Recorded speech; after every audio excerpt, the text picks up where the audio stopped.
Hi there. I'm Gabby. Is it true that the COVID-19 cases in the Philippines are now on a downtrend? And is there a real flattening of the curve, as mentioned by the government? COVID-19 is not going away just yet, and we'll deal with presenting the facts to have you, our viewers, be the judge. For commonality and understanding and meaning, let me run through some general statements mentioned in this presentation. Flattening of the curve means that there is a constant general tendency towards a certain direction, usually over time and gradually downwards. What are waves? In reference to pandemics. In my own words, I would define these as universal flows of widespread events or figures relative to an occurrence. To date, if we tally and graph the occurrence of infection from day 1, there still is a significant and gradual upward trend in terms of new total cases in the Philippines. Please note, the red trend line is still linearly on an upward slope over time. This in fact substantiates two things. Number one, that we could be potentially on a path to COVID-19 second wave. Number two, that the community quarantine is working, but I believe it was prematurely eased out.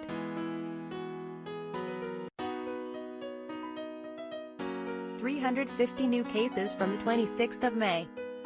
380 new cases from the 27th of May. 539 new cases from May 28th. A repeat of March 31st spike, which is 2 weeks after MECQ declaration. These spikes for the last 3 days are quite alarming. Is this a wake-up call?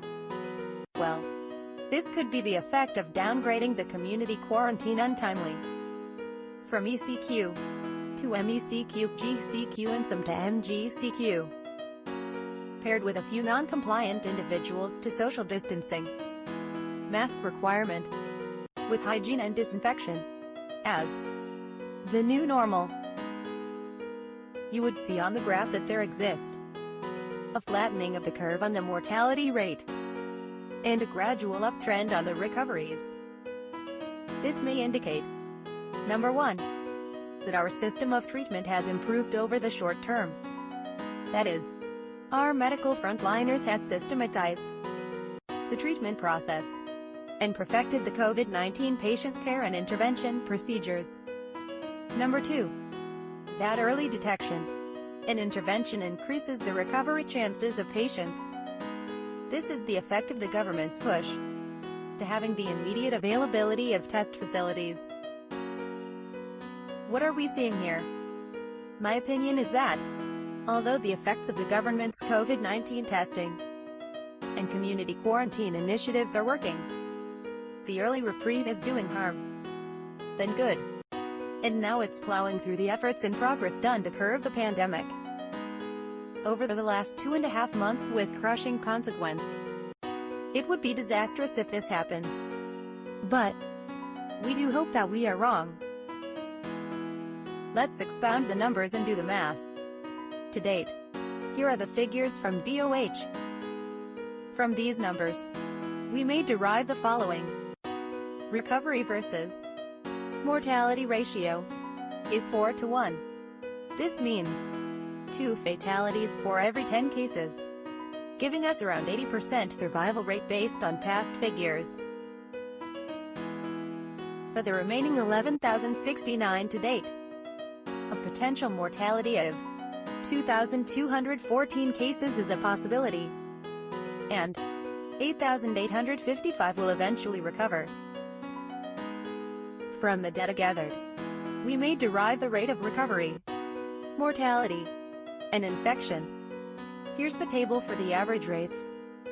These numbers are not meant to cause fear but awareness. Being aware gives us the power to pay more attention to our safety. Knowing the effect of exposure and our chances of surviving would enable us to be more on the compliant side, rather than being dismissive of what we are required to comply with.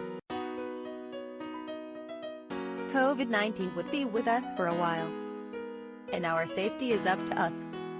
Regardless if there exists a downward or upward trend, we can't deny the fact that until a vaccine or a cure is found, we are vulnerable to being infected.